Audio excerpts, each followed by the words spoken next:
Sa ngayon sir, kumbaga sa pangangailangan sa market, tons po talaga yung kailangan ng ng Philippines. Clarify natin, tons ka mo, tonelada. Opo. Uray. Hindi. Nasipit ka na ba, sir? Hindi pa naman. Opo, nasipit na. Konti lang yung inputs nito. Konti lang ang gastos sa pagkain. Yes sir, opo. Ano, sir, ang nagbibigay ng may pinakamalaking gastusin sa pag-aalaga ng crayfish? So imagine, guys, no, kung walang market ang crayfish or walang market ang ulang, bakit si sir gustong mag-expand? Sa business, pagka makita mo yung potential, willing ka Mag-invest. mag-invest. Opo. 1,500 po, doon po sa frozen. Okay. Sa mga frozen. Isang kilo yan. Isang kilo po yun. Okay. Tapos sa live naman po, kung sakaling meron, 2,500 pataas po. Dalawa ang kanyang inaalagaan.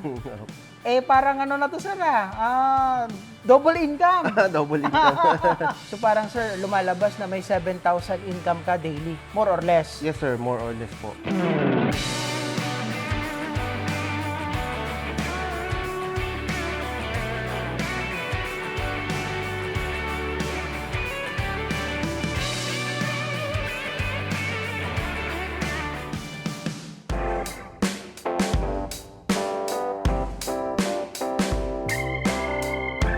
Ano ba yung industriya na to? Malaki ba talaga ang potential nito? Kasi yun ang tanong nila. Ang dami, sir. Kikita ba ako niyan? Paano ba?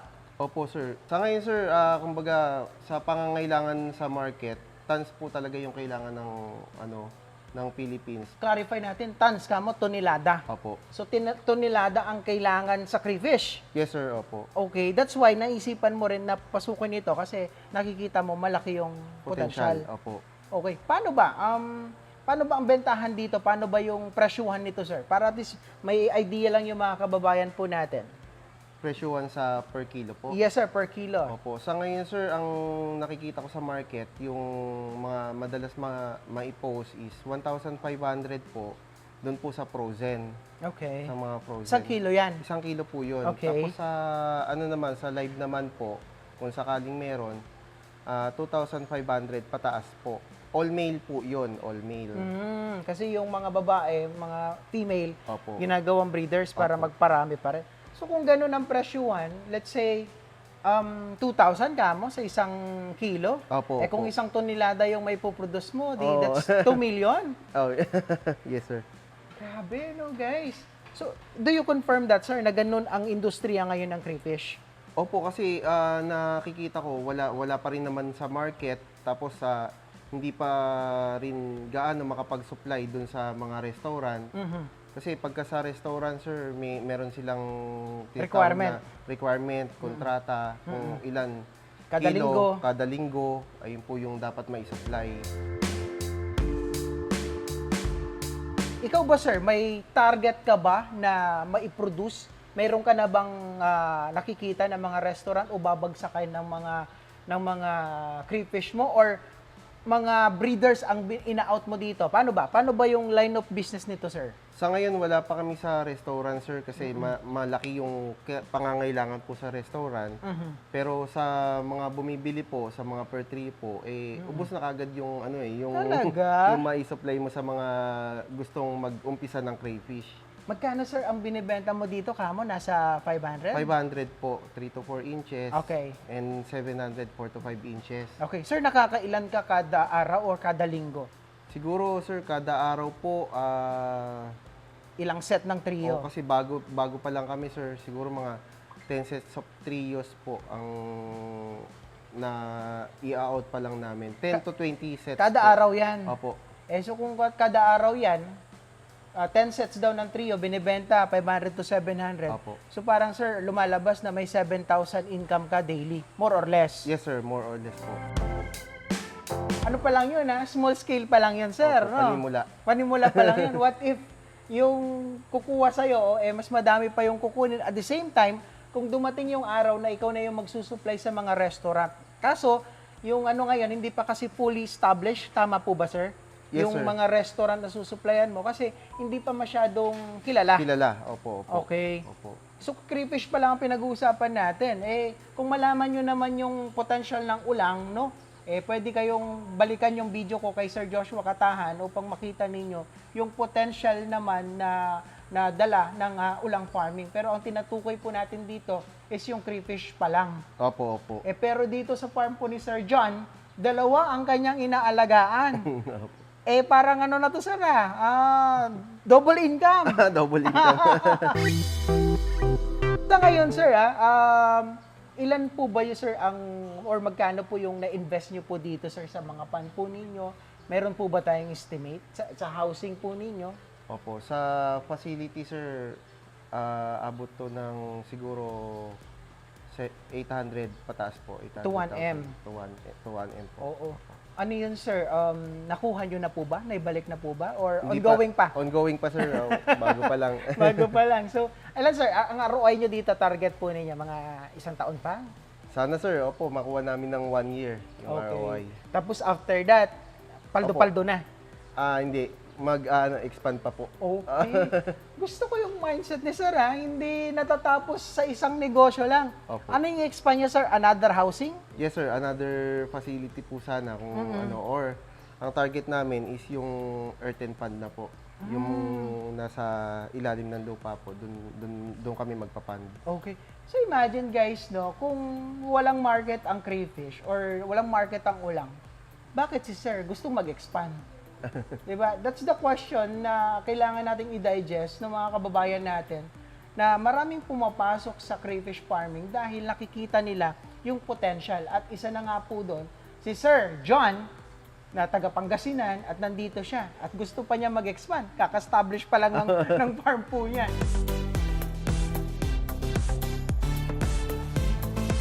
Sir, dito po sa pag-aalaga po ninyo ng ulang at ng crayfish, no? More particularly dito sa crayfish, may mga challenges din po ba kayong mga na-encounter? Yes, sir. Opo.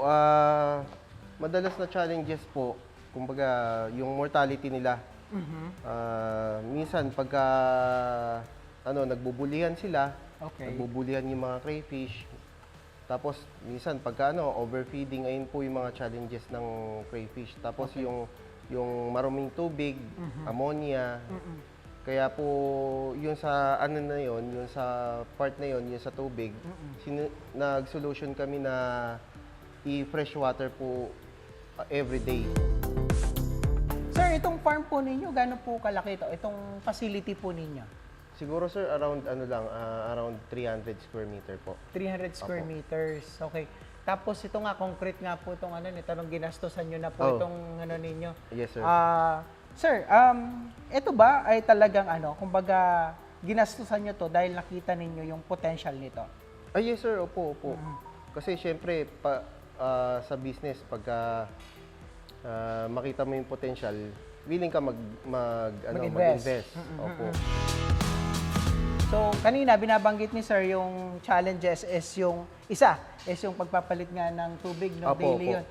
Yun din ang gastos ninyo. Though, sa kanila, may solar na.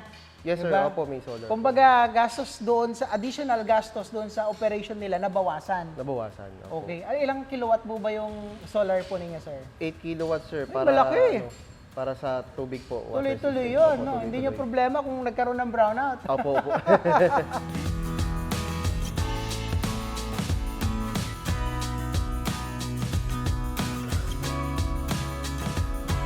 Ito, sir, yung sa G1 natin, Grow Out Fund 1, all males po ito na puro lalaki lang sila, walang Okay. halong babae. Okay. Siguro, estimate, sir, ang nandito po is 100 plus po 100 na male. plus. Opo. Okay. How about sa G2 nyo, sir? Ito, sir, yung sa G2 naman po namin is yung mga sizes na 3 to 4 inches po. Opo. Halo naman po yan, male and female po. Lalaki at babae na. Opo. Okay. Tapos yung sunod po nyo, G3, G4. Yung sa G3 naman, sir, ayun po yung mga ginagrow namin na craylings. Opo, 1 inch pataas po, nandyan po sila. Okay, so ibig sabihin, no, parang na-realize ko, yung nakasegregate, Opo. depende dun sa edad nila. Opo, opo. Correct po ba? Yes, sir. Okay. Sir, ba't nakahiwalay lang yung mga lalaki? Ba't hindi nyo pinapasama sa mga babae? Yung mga lalaki po kasi madalas bully. May stress din yung mga babae. Tapos, kumbaga selective breeding din po kami. Ayaw din namin na mag-mate kagad sila nang wala pa sa Tamang edad. tamang edad. Parang tao lang din, ha? So, ang ganda, no? So, sir, dito naman po sa mga pinapakain po ninyo, kumusta naman ang gastos po nito? Ano ba yung mga usually na pinapakain po ninyo? Opo, very minimal lang yung gastos po sa pagpapakain ng crayfish. Kumbaga, hindi sila gaanong kalakasan kumain. Tapos kung may excess food like potato, carrots, or meron po dyan na kukuha din sa Palengke? sa puno, sa talisay, daw ng talisay, kinakain din po nila. Opo, tapos yung water lettuce po. So, in other words, sir, konti lang yung inputs nito. Konti lang ang gastos sa pagkain. Yes sir, opo. Ano, sir, ang nagbibigay ng may pinakamalaking gastusin sa pag-aalaga ng crayfish?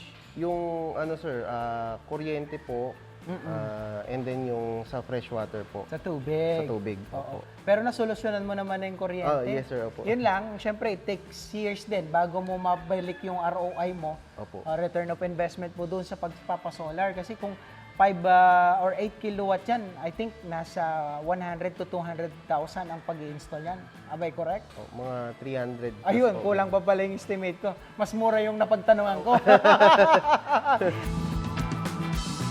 Ang ganda po, no, mga ka-video, yung design ng mga pan po ni Sir. Again, sa mga nagsisimula, hindi mo naman kailangan na ganito kaagad ang setup. Yes sir, opo. Tama po opo, ba? Tama. Kasi si Sir, nagsimula lang din po sa Trapan. tarapal. Ilang tarapal, Sir, yung panimula mo noon? Panimula ko nun sir, 2-layer po. 2-layer trapan. 2 layers Opo. pala, tarapal. Tapos Opo. ilan ang laman ng mga yon? Ano sir, kada layer po, tatlo muna. 3 trio.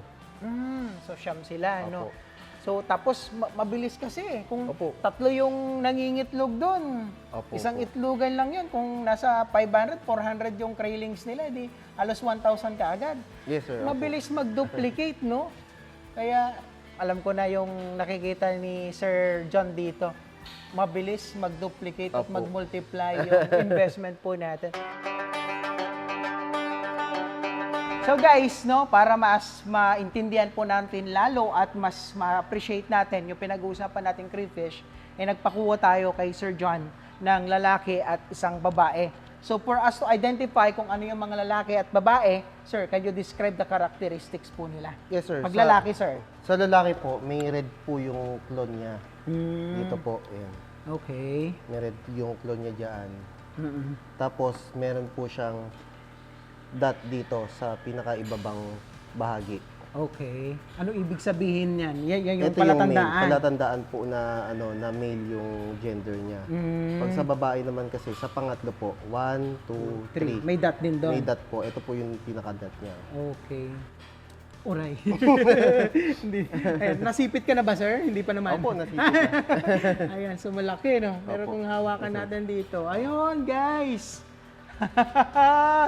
Guys, nakakatakot lang hawakan kasi tignan mo naman yung ano niya, yung panipit niya. Kung naipit ka niyan, panigurado, aaray ka. Ayan. So, ito po yung lalaki na crayfish. So, gusto naman natin makita rin yung babae. Ayan. Yes, so, sir. ito naman yung babae. Ito naman po yung babae. Wala siyang red sa clone niya. Okay. Opo. So, pwede ba nating makita yung Opo. ano niya?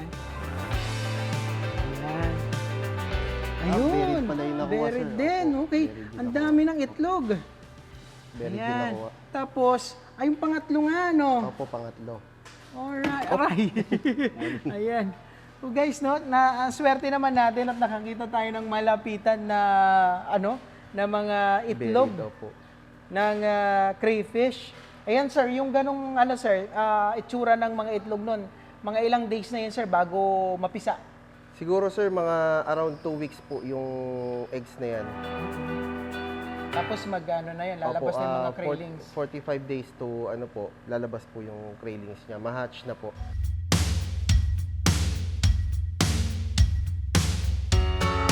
Sir, bago po tayo magtapos, no, ano po yung gusto nyong mensahe sa mga ka-video po natin na gustong magsimula po ng crayfish farming tulad po ninyo? Yes sir, sa mga gusto pong mag-start ng crayfish, Pwede po kayo mag-start sa trio and then, kumbaga, huwag kayong matakot na mag-start sa maliit kasi papunta yan sa malaki. And then yung sa starting nyo po, doon nyo maaaral kasi yung, yung culture ng crayfish, yung behavior nila.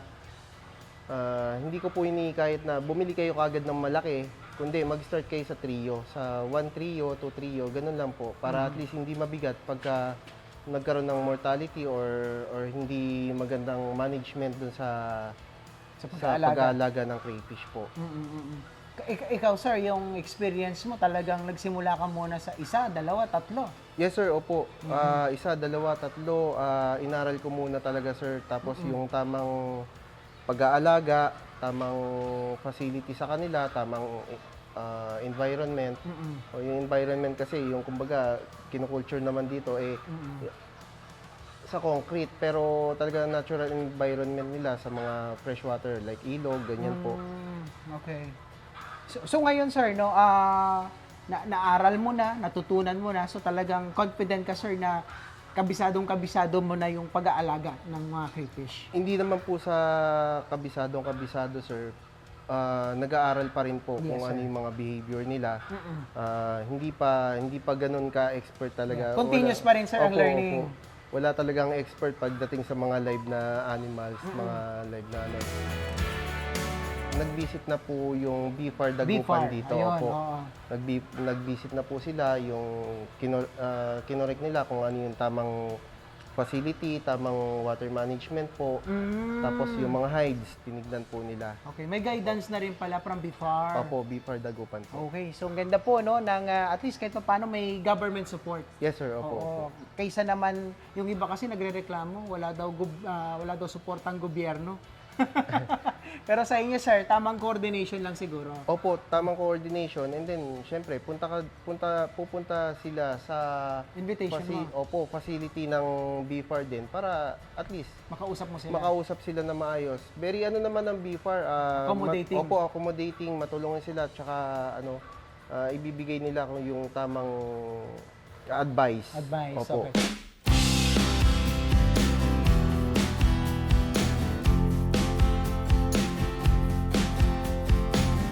Para sa mga kababayan natin na gustong mag-start nito, paano ba sila makakakuha ng mga trio po niyo at paano sila makakapag-order at paano sila makakabisita dito sa inyong farm? Okay. Meron po kaming page, Red Claw District po yung page namin sa Facebook. And yung contact number po namin is 0917-962-0026. Tapos, pwede po doon mag-order sa aming page or pwede rin po mag-visit dito sa facility namin. Kindly message lang po muna bago mag-visit para at least namin yung schedule din po namin dito sa farm, sa facility.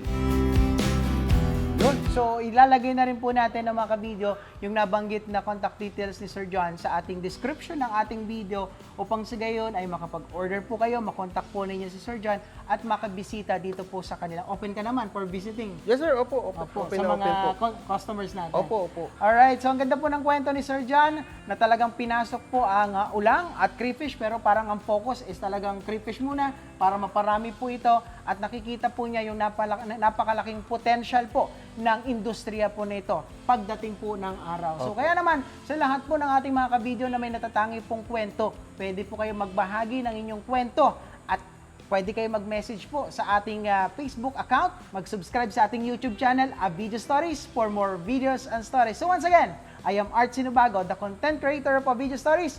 Always remember, tuloy-tuloy lang ang pag-angat. Keep rising mga kabidyo. Sir John, thank you so much. Opo. And bye-bye!